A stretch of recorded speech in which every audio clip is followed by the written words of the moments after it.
Hello students, welcome to फतेह.com। So आज की जो वीडियो है इसमें हम कवर करेंगे जो India state of forest report है 2019। आपको शायद काफ़ी जनों को पता होगा कि जो स्टेट ऑफ फॉरेस्ट रिपोर्ट होती है ये बाई एनुअल रिपोर्ट है, यानी कि हर 2 साल के बाद आती है और इसको फॉरेस्ट सर्वे ऑफ इंडिया जो है वो पब्लिश करता है। लास्ट टाइम ये 2017 में जो थी वो पब्लिश हुई थी और इससे भी काफ़ी क्वेश्चंस जो हैं वो बन जाते हैं। सो इसको बहुत ही अच्छे से आपको डिटेल में जो है वो लर्न करना है, जो इम्पोर्टेंट फैक्ट्स हैं एग्जाम के लिए। सो चलिए स्टार्ट करते हैं। India state of forest report शुरू करने से पहले मैं आपको एक चीज बताना चाहूंगी कि इसमें कुछ इंपॉर्टेंट टर्म्स होती हैं, लाइक फॉरेस्ट कवर क्या है, ग्रीन वॉश क्या है। कुछ चीजें जब आप फॉरेस्ट रिपोर्ट पढ़ते हो तो उसमें बार बार पूछी जाती हैं, तो उनको हम थोड़ा सा पहले देख लेते हैं कि वो टर्म्स क्या होती हैं। सो सबसे पहले देखा जाए तो फॉरेस्ट सर्वे ऑफ इंडिया जो है ये क्लासिफाई करता है, जैसे कि फॉरेस्ट सर्वे ऑफ इंडिया ही जो है ये India state of forest report publish करता है। ऐसे में ये क्लासिफिकेशन करता है फॉरेस्ट की into very dense forest, moderately dense forest, open forest and scrub. जो वेरी डेंस फॉरेस्ट होते हैं उनकी जो कैनोपी होती है, यानी कि ट्री कवर, जैसे कि आप ये पिक्चर में देख सकते हो, ये जो चीज है इसको हम कैनोपी बोलते हैं, राइट। सो ये जो वेरी डेंस फॉरेस्ट होते हैं इनकी कैनोपी जो है 70% से ज्यादा होती है। मॉडरेटली डेंस फॉरेस्ट की जो कैनोपी है वो 40 से 70% होती है। ओपन फॉरेस्ट की जो कैनोपी है वो 10 से 40% होती है। इसके बाद आ जाते हैं स्क्रब। स्क्रब जो होते हैं इनकी कैनोपी जो है वो 10, कैनोपी तो खैर होती ही नहीं एक तरह की, बिकॉज 10% से भी कम इनकी कैनोपी होती है और ये बहुत ही छोटे छोटे ट्रीज होते हैं, स्टंटेड ट्रीज होते हैं, राइट। घास जैसे होती है ग्रासलैंड्स की तरफ वैसे होते हैं। सो स्क्रब्स इनको बोलते हैं। बहुत ही मतलब पुअर ग्रोथ होती है इन ट्रीज की। एंड उसके बाद आते हैं नॉन फॉरेस्ट। नॉन फॉरेस्ट वो एरियाज हैं जो इन चारों में से कोई भी नहीं है, राइट। देन इसके अलावा एक टर्म और यूज होगी बार बार, फॉरेस्ट कवर। फॉरेस्ट कवर जो है वो चीज होती है कि जिस जमीन पर 1 हेक्टेयर से ज्यादा ट्री कैनोपी है और 10% से जो है वो ज्यादा होगी, राइट। यानी कि वो हम उसको स्क्रब के अंडर नहीं लाएंगे, यानी कि वो ओपन फॉरेस्ट भी हो सकती है, वो मॉडरेटली डेंस भी हो सकती है, वो वेरी डेंस भी हो सकती है। सो फॉरेस्ट कवर वो एरिया होता है जो ट्रीज से कवर्ड है लेकिन 1 हेक्टेयर से ज्यादा है और उसकी जो ट्री कैनोपी है वो 10% से भी ज्यादा है, राइट। और उससे कोई फर्क नहीं पड़ता है कि वो लैंड जो है वो किस पर्पस के लिए यूज हो रही है, उसकी ऑनरशिप क्या है, चाहे वो एग्रीकल्चर के लिए यूज हो रही है या किसी और पर्पस के लिए यूज हो रही है, उसकी ऑनरशिप स्टेटस क्या है, वो गवर्नमेंट के पास है या किसी प्राइवेट इंडिविजुअल के पास है या किसी कमर्शियल एंटिटी के पास है, या फिर उसका लीगल स्टेटस क्या है। इसके बाद आता है recorded forest area.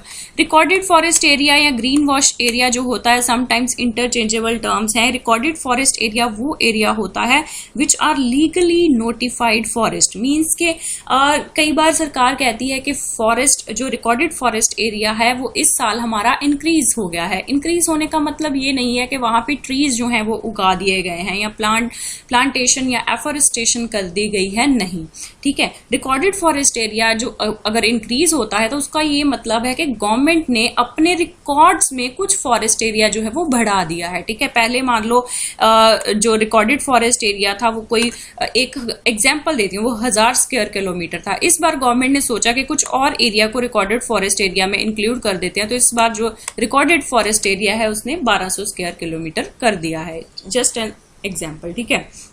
So green wash area भी वो एरिया होता है जो सर्वे ऑफ इंडिया में ग्रीन कलर से जो है वो अपने मैप्स में, सर्वे ऑफ इंडिया जो है वो अपने मैप्स में इसको इंक्लूड करता है। सो ये एक लीगल नोटिफाइड एरियाज होते हैं, चाहे वो रिकॉर्डेड फॉरेस्ट एरिया है या फिर वो ग्रीन वॉश एरिया, मतलब कि गवर्नमेंट के अपने रिकॉर्ड में जो है वो फॉरेस्ट एरिया होता है, इररिस्पेक्टिव ऑफ द थिंग कि उन एरियाज में एफोरेस्टेशन की गई है या नहीं की गई है। तो इस फॉरेस्ट एरिया को गवर्नमेंट जब चाहे बढ़ा भी सकती है, जब चाहे घटा भी सकती है, राइट।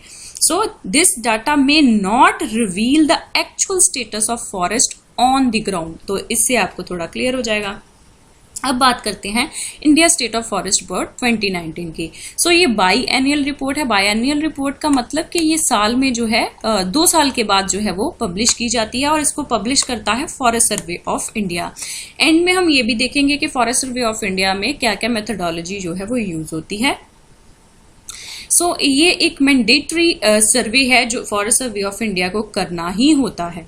सो स्टार्टिंग 1980, सबसे पहले जो है वो 1987 में ये सबसे पहली बार जो था वो सर्वे किया गया था एंड 16 असेसमेंट्स अब तक जो है वो हो चुकी हैं। अगर हम 2019 की रिपोर्ट को देखें तो ये 16th रिपोर्ट है। सो ये भी आपको जो है वो याद रखना है। देन टोटल फॉरेस्ट और ट्री कवर जो कंट्री का है दैट इज 80.73 मिलियन हेक्टेयर, जो कि 24.56% है इंडिया के टोटल ज्योग्राफिकल एरिया का। राइट, तो ये भी कुछ इंक्रीज जो है वो हुआ है। अभी देखते हैं कितना इंक्रीज हुआ है 2017 के कंपेयर करें तो। So as compare to 2017 there is an increase of, तो कितना इंक्रीज हुआ है 5188 square kilometre in the total forest and tree cover of the country. तो ये जितना इंक्रीमेंट हुआ है ये भी आपको याद रखना है, परसेंटेज में भी और ऐसे भी। देन उसके बाद out of this total increase जो फॉरेस्ट कवर इंक्रीज हुआ है दैट इज 3976 स्क्वायर किलोमीटर और जो ट्री कवर इंक्रीज हुआ है that is 1212 square kilometre. Range increase की अगर हम बात करें तो सबसे ज्यादा जो इंक्रीज हुआ है वो ओपन फॉरेस्ट कैटेगरी में इंक्रीज हुआ है, followed by very dense forest and then by moderately dense forest. Then उसके बाद जो 3 स्टेट्स जिसमें सबसे ज्यादा इंक्रीज पाया गया है these are Karnataka 1025 square kilometre, followed by Andhra Pradesh, followed by Kerala. तो ये आपको जो ये सीरीज है ऐसे ही याद रखनी है, ठीक है। कर्नाटका में सबसे ज्यादा इंक्रीज, ठीक है, इंक्रीज इन फॉरेस्ट कवर है। ये अभी एरिया की बात नहीं हो रही है, एरिया वाइज अगर हम देखें तो एमपी जो है उसमें सबसे ज्यादा फॉरेस्ट जो है वो एरिया कवर करता है। लेकिन अगर हम इंक्रीज इन फॉरेस्ट कवर की बात करें तो कर्नाटका जो है इस बार नंबर 1 पे है, followed by Andhra Pradesh, followed by Kerala. So area wise अगर हम बात करें तो Madhya Pradesh has the largest forest cover in the country, followed by Arunachal Pradesh, followed by Chhattisgarh, then Orissa, then Maharashtra. तो ये भी आपको ऐसे सीरीज में याद रखना है, Madhya Pradesh followed by Arunachal Pradesh, followed by Chhattisgarh, followed by Orissa, followed by Maharashtra. In terms of forest cover as percentage of the total geographical area, ठीक है। यहाँ पे अब इंडिया की बात नहीं करें, स्टेट वाइज अगर हम बात करें तो स्टेट के जितना एरिया है उसके हिसाब से जो फॉरेस्ट कवर है स्टेट में, उसमें अगर हम परसेंटेज वाइज बात करें तो कैसे स्टेट्स का अरेंजमेंट कैसे होगा। तो सबसे ज्यादा जो फॉरेस्ट कवर है as percentage of the total geographical area of the state वो है Mizoram 85.41%, followed by Arunachal Pradesh, followed by Meghalaya, followed by Manipur, followed by Nagaland. तो ये भी आपको ऐसे याद रखना है। तो इसमें जितने भी पॉइंट्स हैं आपको याद रखने, कोई भी ऐसा इंपॉर्टेंट नहीं है जो मैंने ऐसे ही डाला है जो आपको नहीं याद रखना होगा, सभी की सभी चीजें आपको याद रखनी है। देन उसके बाद है मैंग्रोव कवर। मैंग्रोव कवर को सेपरेटली कवर किया गया है, राइट। टोटल मैंग्रोव कवर जो इंडिया में है that is 4975 square kilometre. Mangroves की आपको पता है एक यूनिक इनका फीचर होता है, कैरेक्टरिस्टिक फीचर होता है, इनकी रूट्स जो हैं वो एक तरह से क्या कहते हैं ढाल की तरह काम करती हैं। जैसे कोई तूफान आते हैं, साइक्लोन्स आते हैं, हरिकेन्स आते हैं, ठीक है, तो उनके अगेंस्ट ये ढाल का काम करते हैं। मैंग्रोव्स का अपना एक यूनिक फीचर है ये, ठीक है। इनकी रूट्स का स्ट्रक्चर ऐसा होता है, मतलब नीचे अगर हम बात करें अंडरग्राउंड तो ये आपस में जो है वो बिल्कुल इंटरमिंगल्ड होती हैं। So an increase in 54 square kilometer area जो है अगर 2017 से कंपेयर करें तो 54 स्क्वायर किलोमीटर एरिया जो है वो इसमें मैंग्रोव कवर में इंक्रीज हुआ है। टॉप 3 स्टेट्स जो हैं जिसमें मैंग्रोव कवर इंक्रीज हुआ है दैट इज गुजरात, ये भी इंपॉर्टेंट है, ठीक है, very very important, Gujarat, followed by Maharashtra and Orissa, right. Then उसके बाद बैम्बू बेयरिंग एरिया की अगर हम बात करें तो टोटल बैम्बू बेयरिंग एरिया जो है वो 16 मिलियन हेक्टेयर है और अगर 2017 से कंपेयर करें तो 0.32 मिलियन हेक्टेयर जो है ये इंक्रीज हुआ है एरिया, राइट। एंड टोटल अगर वेट वाइज बात करें जितनी भी बैम्बू कल में होती हैं उनका जो टोटल वेट अगर हम लगाएं एस्टिमेटेड तो that is 278 million tons, that is an increase of 88 million tons as compare to 2017 report. Then current assessment की बात करें तो टोटल कार्बन स्टॉक जो है कंट्री के फॉरेस्ट का, देखिए कार्बन स्टॉक बहुत ही इंपॉर्टेंट चीज है। कार्बन स्टॉक का मतलब होता है कि जितना भी एरिया जो कार्बन को ट्रैप करके रखता है, मीन्स कि उसको एनवायरनमेंट में रिलीज नहीं होने देता है, तो ये एक बहुत ही इंपॉर्टेंट सोर्स, जैसे डेंस जो कैनोपीज होती हैं वो भी ये काम करती हैं। इसके साथ साथ वेटलैंड्स जो है वो बहुत ही इंपॉर्टेंट सोर्स है कार्बन सिंक्स का, राइट। सो ये टोटल जो कार्बन स्टॉक है that is estimated at 7,124.6 million ton. ये भी इंपॉर्टेंट है, आपको याद रखना है। और ये 42.6 मिलियन टन इंक्रीज हुआ है अगर हम 2017 से कंपेयर करें।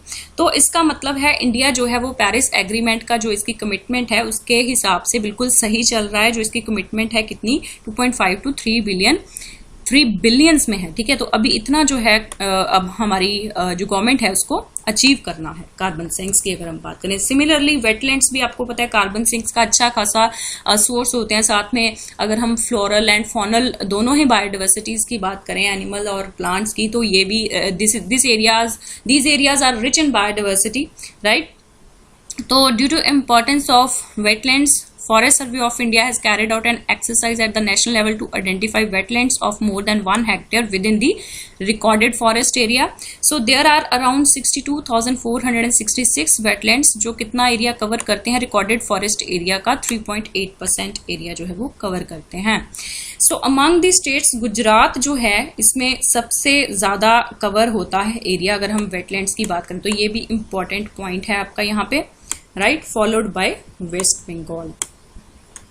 देन ये पहली बार हुआ है कि इस बार जो है नेशनल फॉरेस्ट प्रोड्यूस इन्वेंट्री जो है वो एक इसके रिलेटेड डाटा जो है वो क्रिएट किया गया है, जिसमें ये बताया गया है कि अगर हम फ्यूल वुड के बेसिस पे देखें तो महाराष्ट्र जो है फ्यूल का जो सबसे ज्यादा यूज करता है फॉरेस्ट के लिए, फॉरेस्ट में से, ठीक है, महाराष्ट्र।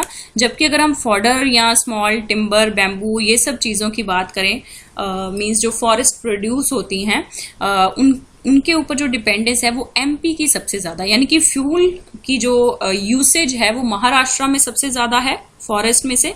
एंड फॉडर की अगर हम बात करें, ठीक है, चारा वगैरह जो होता है या दूसरा कोई भी अपनी पर्सनल यूसेज के लिए या कुछ चीजें बनाने के लिए, ठीक है, जैसे कई बार टिम्बर प्रोडक्ट्स बनाते हैं लोग, राइट, ट्राइब्स वगैरह जो बनाती हैं और उससे अपनी अर्निंग्स जो है वो करती हैं, तो ऐसे में जो एमपी है वो लार्जेस्ट है, राइट। देन उसके बाद आता है एनालिसिस, ये भी रिवील करता है कि इंडिया के जो टोटल फॉरेस्ट हैं उसमें 21.40% जो है फॉरेस्ट कवर का that is highly to extremely fire prone. So अब बात करते हैं मेथडोलॉजी की। मेथडोलॉजी जो है लास्ट टाइम भी तकरीबन यही यूज हुई थी, लेकिन फर्स्ट टाइम इस बार ऑर्थो रेक्टिफाइड सैटेलाइट डाटा जो है वो यूज किया गया है, बताती हूँ।